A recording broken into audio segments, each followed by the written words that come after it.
여러분들에게 봉독해드린 예레미야 42장 10절부터 12절까지 말씀을 본문으로 해서 오늘 순종과 불순종의 결과라고 하는 제목의 말씀으로 같이 은혜를 나누고자 합니다. 순종하는 삶과 불순종하는 삶이 우리에게 가져오는 결과들은 어떤 것이 있는가? 오늘 우리들의 성경이 우리들에게 그것을 아주 선명하게 선포하고 있습니다. 이번 주간에 우리가 함께 성경 여행을 통해 공부하게 될 예레미야 37장으로부터 42장까지의 말씀 속에는 유다 땅에 일어난 많은 변화들이 기록이 되어 있습니다. 바벨론의 느부갓네살 왕이 유다 나라를 향한 공격을 본격적으로 강화하여 아주 치밀한 그런 공격이 감행되고 느부사라단이라고 하는 군대 장관을 보내서 예루살렘을 불태우고 완전히 예루살렘을 초토화시키는 그런 무지막지한 바벨론의 무차별 공격에 대한 이야기들이 나오면서 유다의 마지막 왕이었던 시드기야가 이제 그 죽음을 이제 두 눈이 뽑힌 채로 바벨론으로 끌려가게 되고 유다가 완전히 멸망하는 이런 역사적인 비극적인 그런 이야기들을 우리가 이제 나누게 되는데요. 특별히 이런 와중에 바벨론의 느부갓네살의 엄청난 공격과 유다 나라의 패망을 향해서 가는 이 유다 역사의 마지막 종장을 향해 가고 있는 이 와중에 우리 이번 주간 공부할 말씀 안에는 여러 인물들이 나옵니다. 그 과정 가운데에서 다양한 성격을 가진 여러 인물들이 나오는데 그들에 대해서 하나님이 어떻게 그들을 출입하시는가, 그리고 그들의 하나님께 대한 그들의 태도가 어떤 결과들을 그들에게 가져오는가 하는 것들을 성경은 우리들에게 다양하게 얘기해 주고 있습니다.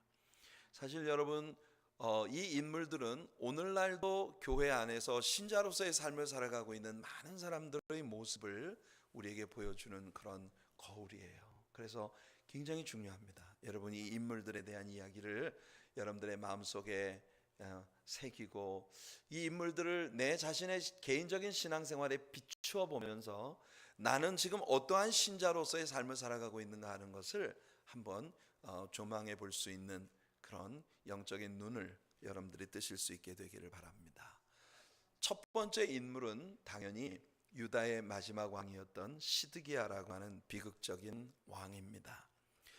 이 예레미야 37장에서 시드기야가 왕위에 오르는 그런 광경을 우리가 보게 되는데요. 그의 앞에 있었던 여호야김과 여호야긴이 그랬던 것처럼 시드기야도 하나님의 말씀에 순종하지 않고 하나님 말씀을 귀 기울여 듣지 않았습니다.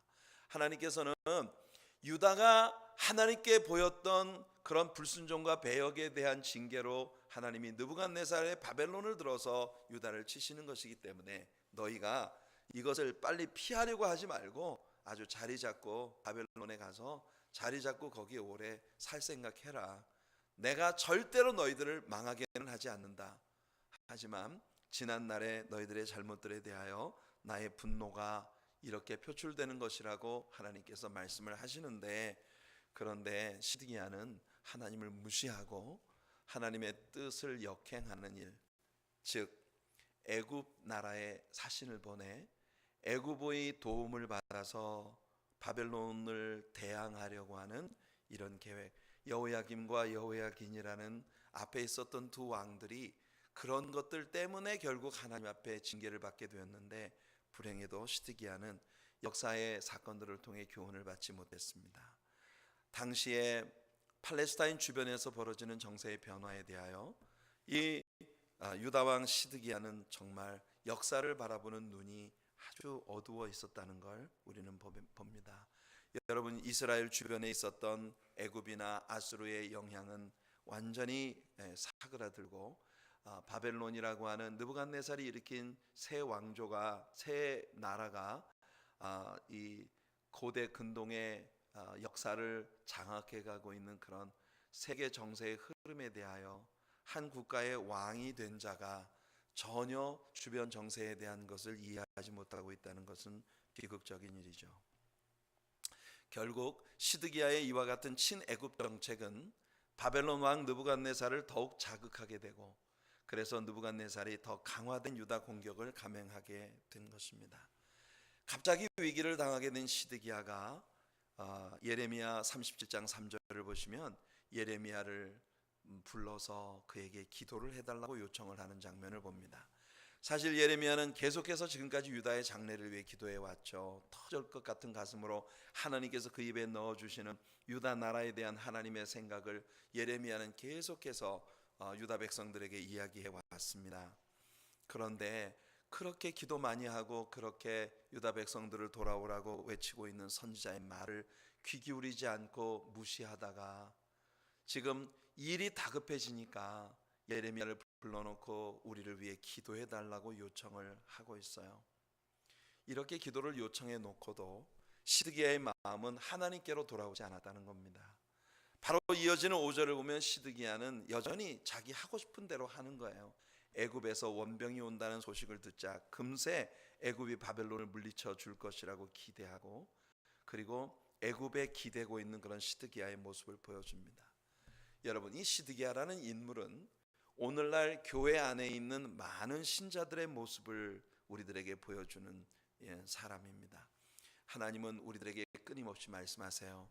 그런데 그런데 교회 안에 있는 많은 사람들이 하나님의 말씀을 순종하려 하지 않습니다. 그러면서 주의 종들이 오직 하나님께 기도해서 다만 자신들에게 복을 끼쳐 주기만을 바라고 있는, 기독교라고 하는 종교를 선택한 한 종교인으로 세상을 살아가고 있는 너무나 많은 신자들이 오늘날 교회 안에 있다는 거예요. 말씀을 들어도 귀 기울이지 않습니다. 하나님께서 아무리 말씀을 하셔도 그 말씀대로 변화된 삶을 살아가려는 노력을 기울이지 않습니다. 그러면서 다만 주의 종들이 자기들을 위해 기도해 주어서 하나님의 복만 받으면 되리라는 그런 생각을 가지고 있는 오늘날의 많은 기독교 종교인들의 모습을 시드기야라는 인물이 우리들에게 보여주고 있죠. 여러분, 시드기야의 도움 요청에 애굽이 개입을 하게 되면서 애굽이 유다를 포위하고 있었던 바벨론을 공격하자 유다를 포위하고 있었던 바벨론이 포위망을 풀고 잠시 뒤로 후퇴를 합니다. 이때 하나님께서 예레미야에게 말씀하시기를 너는 베냐민 지파의 유산을 분배받기 위해 베냐민의 땅으로 가라라고 하십니다. 이 말씀을 듣고 예루살렘을 떠나 예레미야가 베냐민으로 가기 위하여 베냐민 문을 지나가는데 당시에 성벽을 지키는 문지기로 있었던 인물이 있습니다. 그 사람이 누구냐 하면 바로 이리야라고 하는 사람인데요. 이리야라고 하는 이 사람은 바로 예레미야를 그토록 힘들게 만들었던 거짓 선지자 하나냐라고 하는 사람의 손자였어요. 여러분, 하나냐라고 하는 사람은 예레미야의 예언 활동에 굉장히 걸림돌이 되었던 그런 인물이었습니다. 하나님께서 자신에게 말씀하지도 않았는데 하나님이 내게 말씀하셨다고 거짓말을 하면서 사람들을 호도하고, 예레미야가 하나님께서 넣어주시는 말씀을 전할 때 예레미야의 말씀을 무시해버리고, 그래서 결국 예레미야로 하여금 돌에 맞고 옥고를 치르고 하나님의 참된 종인 예레미야가 엄청난 시련을 겪게 만들었던 거짓 선지자입니다. 결국 하나냐는 바로 하나님의 징계를 받아서 비참한 죽음을 맞이하게 됩니다.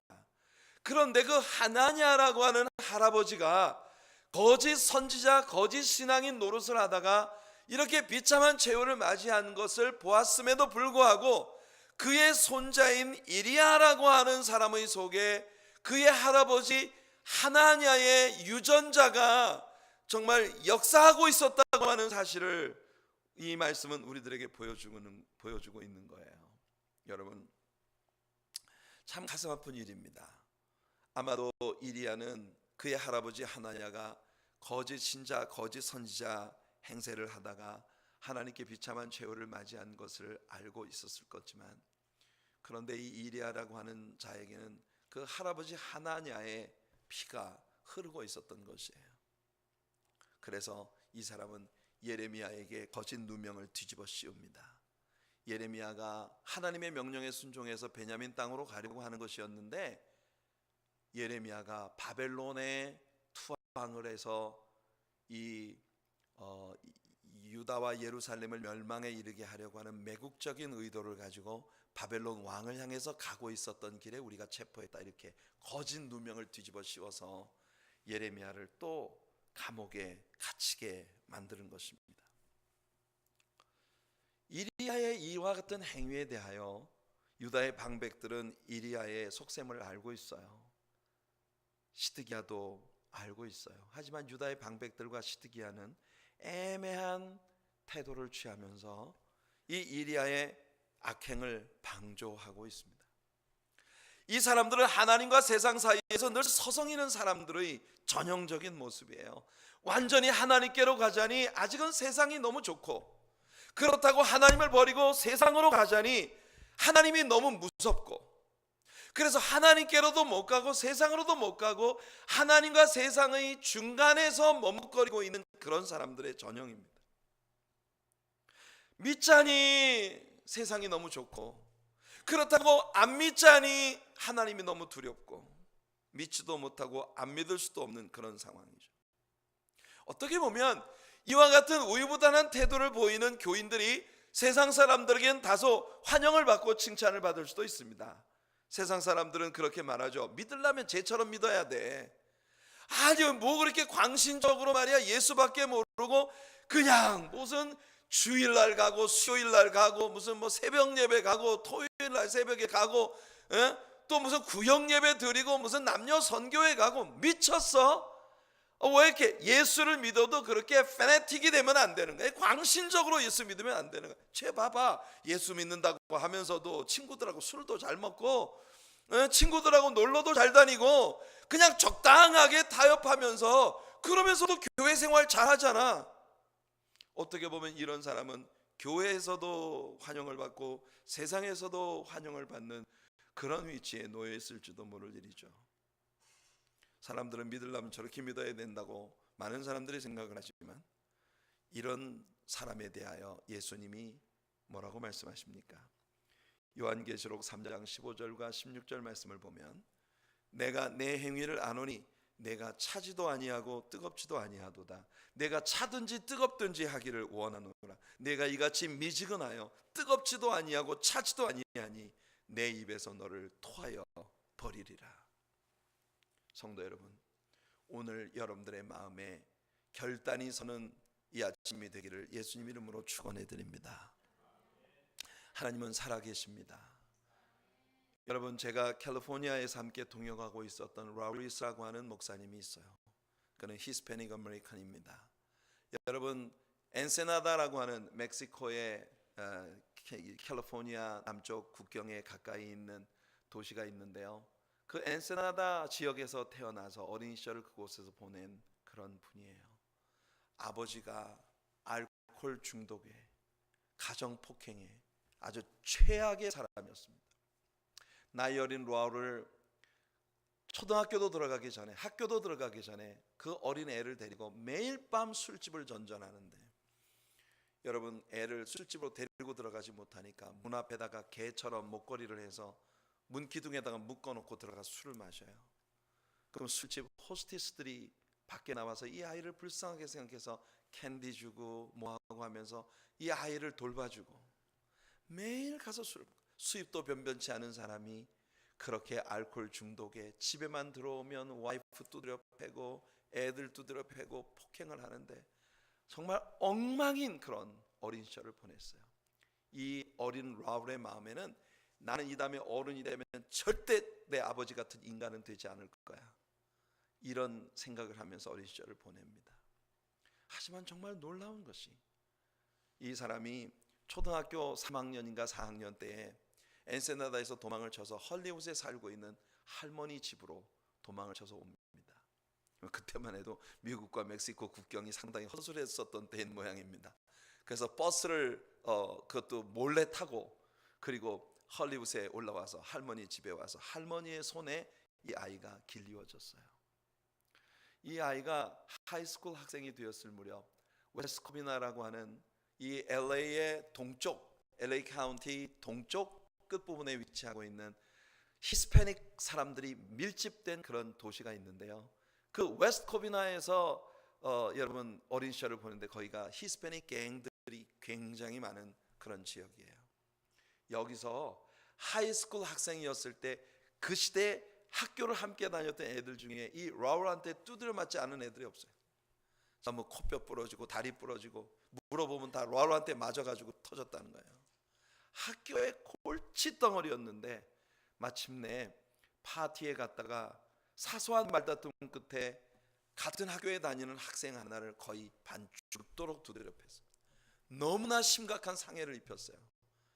그래서 이 라울한테 법정은 명령을 내렸습니다. 네가 지금 주브나일 들어가서 완전히 그 너의 평생을 감옥에서 보내든지 아니면 군대를 가면 지금 당장 감옥에 들어가는 것을 면제해 주겠다. 라울은 해병대에 입대를 하는 쪽을 선택했습니다. 해병대에 가서 훈련을 받는 내내 자신의 마음속에 있는 hatred, anger, 터질 것 같은 그런 분노와 미움들을 이 해병대라고 하는 그 군대의 이름으로 마음껏 폭발시킬 수 있는 라이센스를 얻은 것 같은 자유함을 얻은 거예요. 결국 훈련을 마치고 월남전에 파병이 되었는데 베트콩을 얼마나 잔인하게 죽였는지 이 자신의 마음속에 끓어오는 분노를 풀 수 있는 살인의 라이센스를 얻었다고 생각한 겁니다. 너무너무 베트콩들을 많이 잔인하게 죽이다가 마침내 정신병자가 되고 말았어요. 그래서 소대장에게 폭행을 하다가 헌병대에 체포가 돼가지고 병원에 갔는데 이 아이가 심리적인 그런 트라우마로 인해서 정상적인 군대 생활을 할 수 없는 불쌍한 상황에 들어갔다라는 판명을 받게 됩니다. 그래서 명예 제대를 하고 미국 본국으로 송환이 되어서 베테랑 하스피털에서 치료를 받고 병원에서 이제 나오게 되었는데요. 고등학교 학생 때 같은 클래스메이트였던 쉐런이라고 하는 칠레 선교사님의 딸과 고등학생 때부터 좋아 지냈는데 군대에서 명예 제대를 하고 본국에 돌아와서 쉐런을 다시 만나서 결혼도 하기 전에 둘이 아이를 낳았습니다. 그 일로 인해서 선교사님인 아버지가 이건 너에게 주신 하나님의 운명이다. 그러니까 이 아이와 결혼을 해라. 그래서 둘이 결혼을 시킨 거예요. 여러분 정말 놀라운 사실은 어린 시절에 그 아버지에 대한 분노와 미움이 마음속에 꽉 들어차서 난 이 다음에 어른이 되면 절대 내 아버지 같은 인간은 안 된다고 했던 그 아버지와 완전 복사판의 삶을 이 라울은 살기 시작한 것입니다. Anger, hatred. 여러분 그 말할 수 없는 마음속에 응어리진 상처와 아픔들을 와이프를 폭행을 하고 애들을 폭행을 하고 온 집안의 기물들을 부수고 그렇게 살아가던 어느 날 이 로리스는 부활절 아침 척 스미스 목사님의 부활절 설교를 TV를 통해서 보게 됩니다. 그날도 라울은 자기 쿵푸 스튜디오에 자기가 쿵푸 사범이에요. 쿵푸 도장을 운영하고 있었는데 그 스튜던트들과 함께 캠핑을 갔다가 집으로 전화를 했는데 쉐런이 전화를 안 받는 거예요. 화가 나서 쉐런이 와이프인데 화가 나가지고 집으로 자동차를 몰아서 미친 듯이 달려옵니다. 문을 두드리니까 안에 아무도 없죠. 부엌으로 들어가는 창문을 부수고 그 안으로 들어갔어요. 들어가 보니 쉐런이 아이들과 함께 집을 나가려고 보따리를 다 싸놓고 그리고 그날이 부활절이어서 교회 가서 예배드리고 돌아와서 가려고 교회를 가 있는 상황이에요. 우리 벽장에 있던 총을 꺼내서 실탄을 장전을 하고 돌아오기만 하면 모두 쏴 죽이고 자기도 자살을 하겠다는 생각을 하고 긴장에 들어찬 무슨 밖에서 소리만 나면 문 입구를 향해서 총을 들이대고 그렇게 집안의 모든 걸 부수기 시작했습니다.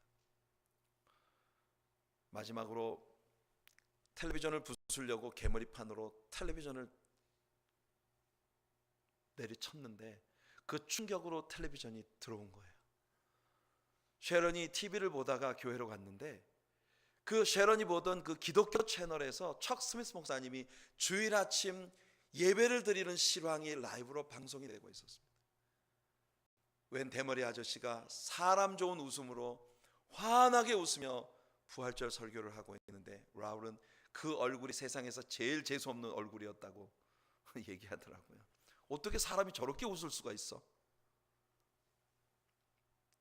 이 라울은 긴장을 해서 총을 들고 방 안을 서성이면서 계속 그 TV에서 나오는 설교의 소리가 귀를 파고드는 거예요. 그날 부활절 설교에서 청 목사님은 하나님은 당신의 아버지입니다. 사랑의 크기는 그 사랑을 위해서 얼마나 큰 것을 포기했는지에 의해서 측정될 수 있습니다. 당신의 아버지 하나님은 당신을 자녀로 얻기 위하여 당신의 독생자를 십자가 위에 내어주셨습니다. 하나님께서 사람을 위해 보이신 자녀를 향한 아비의 사랑에 대하여 설명을 하시는데 라울 리스가 세상에 살면서 자기하고는 절대 연관이 없다고 믿었던 두 개의 단어가 첫째는 아버지고 둘째는 사랑이었답니다. 그런데 라울 리스는 그 설교를 듣다가 무너져 버렸어요. 실탄이 장전된 총을 바닥에 놓고 TV 앞에 엎드려서 엉엉 울면서 나에게도 아버지가, 자기는 일생에 아버지라는 존재는 없다고 생각했다. 나에게도 아버지가 있다니, 그리고 그가 나를 사랑하신다니. 한없이 울다가 이 롤은 총을 그 자리에 놓은 채로 밖으로 문을 박차고 나가서 그 길로 척 스미스 목사님이 부활절 예배를 드리고 있는 이 칼버리 채플을 찾아간 거예요. 자동차를 운전을 해서 막 쏜살같이 달려갔는데 가보니 그 척 스미스 목사님 TV를 통해서 보던 실황 그 예배는 끝나고 그 다음번 예배에 청 목사님이 설교를 하고 얼털콜을 하는 그 순간에 교회를 들어가게 됐다는 겁니다. 그날 라우리스는 강대상 앞으로 걸어나가 예수 그리스도를 구주로 영접했습니다. 그리고 집으로 돌아왔어요. 그 사이에 쉐런은 아이들과 함께 집에 들어와서 너무너무 무서워서 실탄이 장전되어 있는 총과 그리고 온 집안 기물들을 다 부숴버린 이런 환경 속에서 이 쉐런이 벌벌벌 떨며 무서워 이러지도 저러지도 못할 상황 가운데 하나님, 어린 나이부터 내가 하나님 앞에 순종하지 아니한 것 때문에 이런 고통을 받습니다. 나 어떻게 하면 좋습니까? 지혜를 주세요. 울부짖고 있을 때 라울이 돌아와서 문을 두드리는 거예요. 쉐런, open the door. 쉐런이 울며 하나님 어떻게 하면 좋아요? 내가 어떻게 하면 좋을지 지혜를 주세요. 라울이 밖에서 말합니다. 쉐런, 네가 문 안 열어줘도 내가 이거 부수고 들어갈 수 있다는 거 알잖아. 하지만 난 더 이상 그런 라울이 아니야. 나 변화됐어. 내가 이 문을 부수고 들어갈 수도 있지만 그렇게 하지 않을 거야. 쉐런, 문 열어줘. 나 들어가게 해줘. Open the door, let me in. 밖에서 떨리는 소리로 이야기하는 그 라울의 목소리가 너무 이상해서 쉐런이 문을 엽니다. 여러분, 도어 스탑퍼 있잖아요. 고리 이렇게 딱 끼워가지고 요만큼만 딱 열리게 만드는, 고리를 끼워놓고 문을 딱 열었는데 밖에 내다보니 라울이 이제껏 한 번도 본 적이 없는 천진난만한 소년 같은 얼굴로 서서 첫 마디가 쉐런, I'm born again. 여러분, 그 쉐런이 그 라울 앞에서 You crazy man, 문을 완전 꽝 미어받고 그리고 안에 들어가서 울고 있었어요. 라울이 밖에서 설득을 하는 겁니다. 쉐런, 나 진짜 변했어. 이제는 더 이상 옛날의 내가 아니야. 그날 밤에 라울이 집에 들어와서 잠을 잤는데요, 다음날 아침에 쉐런이 눈을 뜨고 보니 옆에 라울이 보이지 않는 거예요.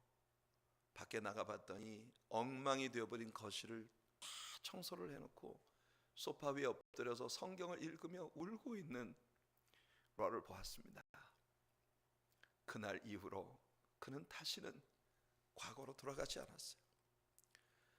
그는 목사가 되어서 오늘날 3만여 명의 성도들을 섬기는 칼버리 채플 코스타메사의 담임 목사가 되었습니다. 매년 Somebody Loves You 크루세이드라고 하는 크루세이드를 통해서 수천 명의 젊은이들을 방황하는 그 웨스트 코비나 지역에 방황하는 수많은 그 거리의 청소년들을 하나님께로 인도하는 그런 이벤젤리스트가 되어서 하나님을 섬기고 있습니다. 여러분, 하나님은 살아계십니다.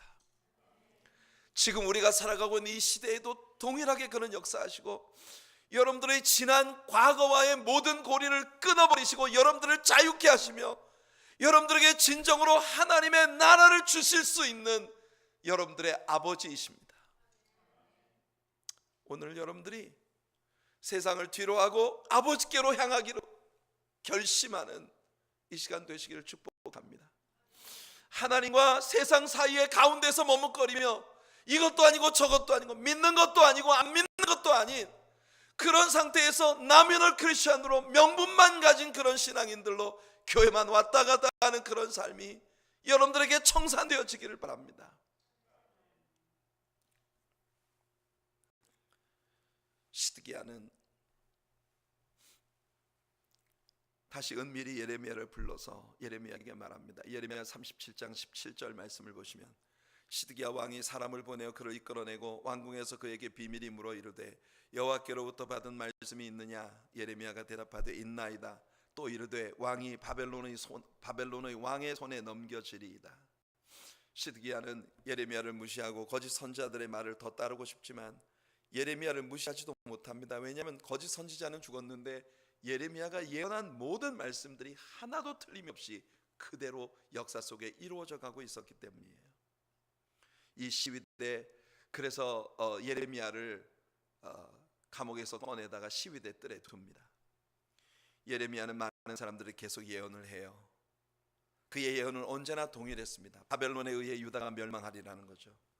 유다 백성들 중에 살아남으려면 바벨론에게 투항을 해야 한다고 그는 말합니다. 이 말이 다시 유다 방백들의 귀에 들어갔고 결국 방백들이 시드기야를 찾아와 예레미야를 내놓으라고 합니다. 시드기야는 무력하게 예레미야를 그들의 손에 넘겨주고 맙니다. 예레미야 38장 5절을 보세요. 시드기야 왕이 이르되 보라, 그가 너희 손안에 있느니라. 왕은 조금도 너희를 거스를 수 없느니라 하는지라. 결국 시드기야는 애매모호한 선택을 했고 예레미야는 다시 체포되어 시위대 뜰에 있었던 말기야의 구덩이 감옥에 던져지고 말았습니다. 이때 그 왕궁의 내시였던 구스 사람 에벤멜렉이라고 하는 사람이 있었습니다. 구스 사람이었다는 건 그가 흑인이었다는 걸 우리에게 보여주겠죠. 에벤멜렉이라고 하는 이 사람은 내시입니다. 그러니 흑인이었고 왕궁 내시였으니 당시 유대인들 누구에게도 이 사람은 굉장히 멸시를 받고 천대를 받았던 그런 존재였음에 틀림이 없습니다. 그런데요, 이 에벤멜렉이라고 하는 사람은 용감하고 신앙적인 선택을 합니다. 그는 시드기야 왕을 찾아가서, 예레미야는 하나님이 보내신 선지자인데 사람들이 예레미야를 감옥에 가두고 엄청난 고통을 주고 있습니다. 지금 성내에는 기근이 들어 먹을 것도 없는데 저대로 두면 예레미야는 굶어 죽을 겁니다. 왕이여, 왜 또 더 죄를 지으려 하십니까? 그는 목숨을 내어놓고 시드기야에게 간언을 합니다. 결국 시드기야는 다시 사람을 보내어 예레미야를 끌어다옵니다. 그리고 예레미야에게 하나님이 뭐라고 말씀했는지 나에게 들려달라고 요구합니다. 여러분, 예레미야는 답답해서 말합니다. 왕이여, 내가 아무리 말해도 듣지도 않을 거면서 왜 자꾸 하나님 말씀을 얘기하라 하십니까? 하나님의 말씀은 변하지 않습니다. 왕이 바뀌어야 합니다. 이것이 예레미야의 마음이었어요. 여러분, 우리는 바로 이 유다의 멸망의 지경에 등장하고 있는 여러 인물들 속에서 오늘날 교회라고 하는 공동체 안에 여전히 존재하고 있는 수많은 사람들의 삶의 스타일을 보는 것입니다. 저는 오늘 여러분들이 모두 에벤멜렉 같은 결단이 있는 신자들이 되기를 축복합니다. 혹 사람들이 나에게 멸시를 하고 나를 천대하고 나를 무시할 수 있는 어떤 정황 속에 내가 있다 하더라도 말입니다, 하나님을 향한 여러분들의 신앙의 결단이 뚜렷한 신앙인들이 되시기를 축복합니다. 목숨을 내어놓고 진리를 옹호할 수 있는 그런 위치에 여러분들이 설 수 있게 되기를 바랍니다. 예레미야는 시드기야를 향해 말했습니다.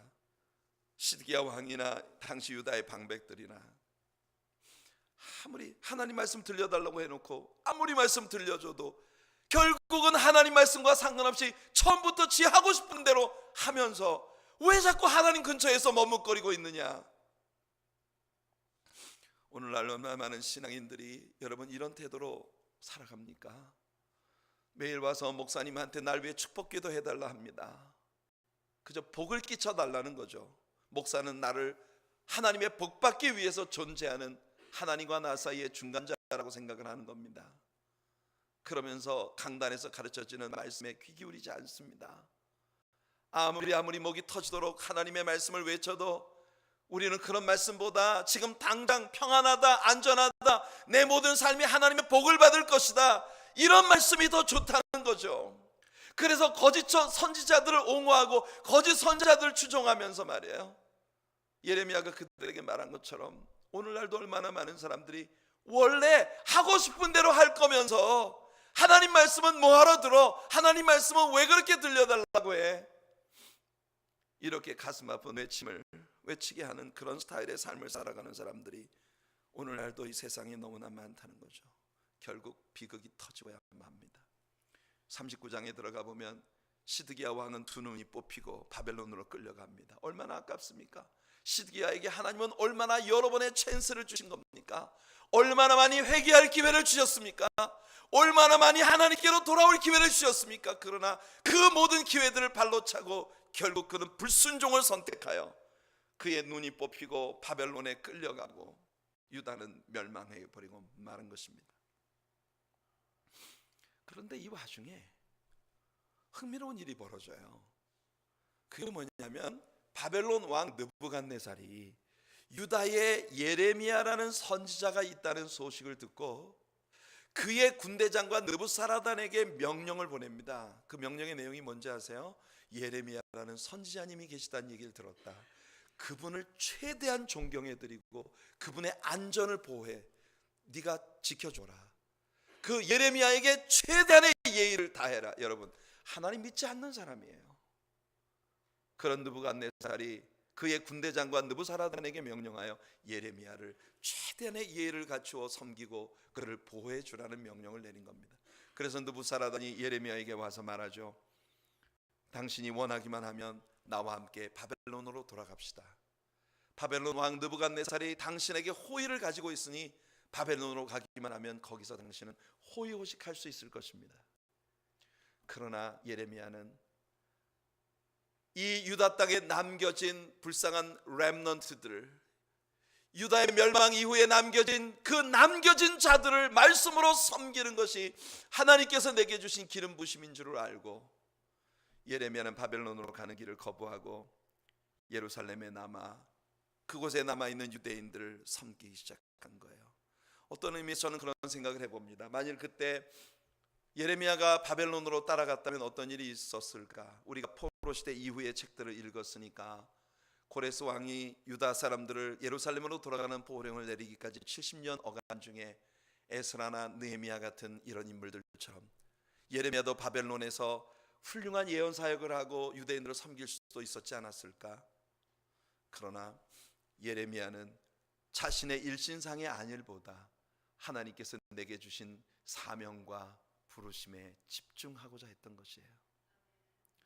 여러분, 유다에 남겨진 자들의 이야기가 40장과 41장에 나옵니다. 과도 정부를 둘러싼 또 다른 정치적 살상행위와 음모, 우리 이것을 수요일 성경 여행을 통해 다룰 겁니다.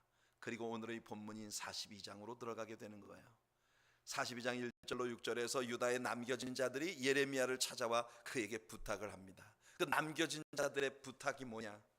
예레미야에게 유다에 남겨진 자들을 위해 기도해 달라고 말합니다. 그리고 기도하다가 하나님께서 뭔가 말씀을 주시거든 우리에게 말씀을 전해 주시오. 우리는 그게 좋은 일이든 나쁜 일이든 무조건 순종하겠습니다. 하지만 시드기야 왕이 그랬던 것처럼 이들도 시드기야와 동일한 스타일의 삶을 사는 자들입니다. 결국은 처음부터 자기들이 하고 싶었던 건 뭐냐? 하나님의 어떠한 말씀에도 불구하고 그들은 하나님께 순종하지 않고 애굽으로 내려가리라는 결정을 내리고 있었던 것입니다.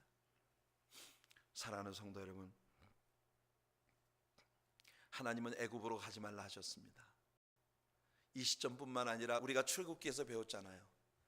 애굽에서 종살이 하다가 나올 때 하나님 그들에게 말씀하셨습니다. 나는 대대로 애굽과 싸울 것이다. 너희는 애굽을 뒤도 돌아보지 말아라 하셨습니다. 절대로 애굽으로 내려가지 마라. 그리고 신명기에서 이스라엘의 왕이 세워질 때 그 왕은 백성들을 절대 애굽으로 보내지 말아라. 그러기 위하여 왕들이 말을 많이 두어서는 안 된다는 말씀까지 했습니다. 그런데 그들은요, 지금 이런 상황에서 바벨론의 공격을 받으며 그들은 절대 하나님께로 돌아갈 마음을 갖고 있지 않아요. 하나님께서 오늘 본문 10절에서 말씀하십니다. 너희가 이 땅에 눌러 앉아 산다면 내가 너희를 세우고 헐지 아니하며 너희를 심고 뽑지 아니하리니 이는 내가 너희에게 내린 재난에 대하여 뜻을 돌이킴이라. 하나님 말씀하셨어. 너희는 애굽으로 가지 말아라. 내가 너희들 지켜주고 너희들 책임질게. 이 땅에 머물러라. 내가 책임져 줄게.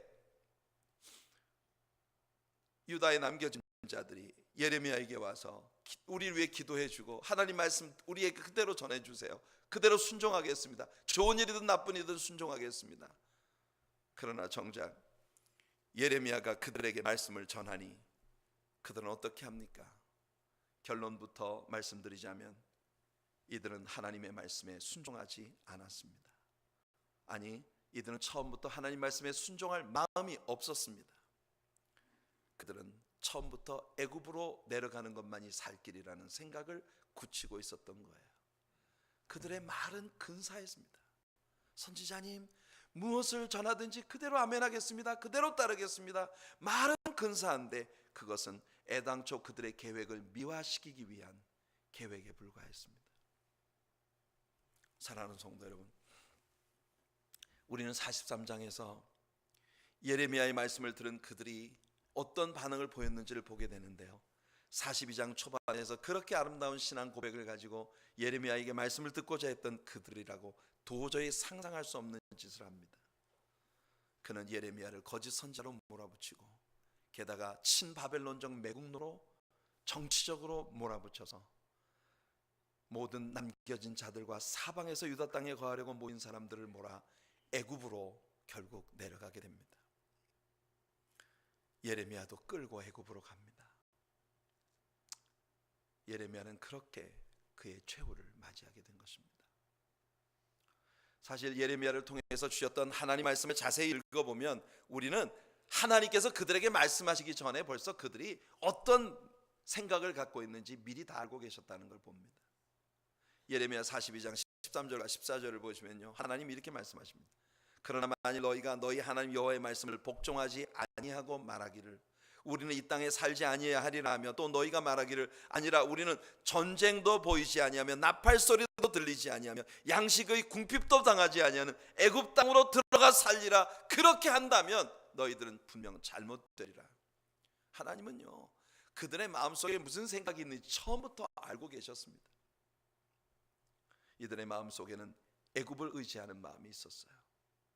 그렇게 하나님이 애굽과 원수가 된다고 말씀하시는데도 애굽만 내려가면 전쟁이 없고 애굽만 내려가면 나팔 소리도 없고 음식도 넉넉하고 편안하게 살 수 있다는 생각이 그들에게 잠재되어 있는 겁니다. 성도 여러분, 다시는 세상을 돌아보지 마시기 바랍니다.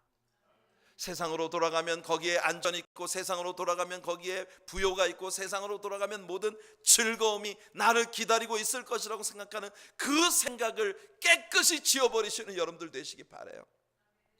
오직 하나님을 선택하는 여러분들이 되시기를 축복합니다. 아브라함의 조카 롯은 그의 삼촌을 따라 애굽에 잠시 내려갔다가 애굽에서 본 화려한 세속적인 문화에 반해버려서 결국 애굽 땅과 가장 유사한 곳인 소돔과 고모라를 선택했다가 결국 여러분 그 가문이 멸망당하게 되지 않습니까? 성도 여러분, 우리 하나님을 향한 믿음의 결단을 가지는 여러분들이 되시기를 예수님 이름으로 축원해 드립니다. 하나님은 이들이 하나님께 불순종했을 때 어떤 일이 벌어질 것인지 42장에서 미리 말씀하셨습니다. 순종과 불순종의 결과에 대하여. 여러분, 하나님의 말씀에는 변함이 없습니다. 지금도 변함이 없습니다. 그들이 바벨론을 피하기 위해 애굽으로 내려가면 그들이 두려워하는 기근과 칼이 급히 애굽으로 따라가서 그들에게 임할 것이라 말씀하십니다. 어떻게 하나님을 피할 수 있겠습니까? 사랑하는 성도 여러분, 여러분들이 어디로 가도 하나님을 피할 수 없습니다. 우리가 진정한 은총과 축복 가운데 살 수 있는 유일한 길은 하나님께 순종하는 길입니다. 순종과 불순종은 명백한 결과를 우리에게 가져옵니다. 하나님의 말씀은 우리에게 뚜렷이 말씀하고 계십니다. 성도 여러분, 주님의 말씀에 귀 기울이세요. 그리고 하나님 말씀에 순복하세요. 그리고 하나님이 언약하신 아름다운 축복, 오늘 예배가 시작될 때 묵도 시간에 제가 낭독해 드렸던 이사야 1장에 나오는 말씀을 기억하십시오. 오라, 우리가 서로 변론하자. 너희 죄가 주홍같이 붉을지라도 양털같이 흰 눈같이 될 것이요 진홍같이 붉을지라도 양털같이 되리라. 너희가 즐겨 순종하면 땅의 아름다운 소산을 먹을 수 있겠지만, 땅의 아름다운 축복의 열매들을 누릴 수 있겠지만, 거절하여 배반하면 칼에 삼키우리라. 여러분들 앞에도 동일한 선택의 여지가 있습니다. 선택은 여러분의 것입니다. 하나님 순종하는 길을 선택하여 하나님의 아름다운 복을 여러분들의 삶에서 누리는 그런 하나님 백성들이 되시기를 예수님 이름으로 축원해 드립니다. 기도하겠습니다. 거룩하신 우리 하나님 아버지,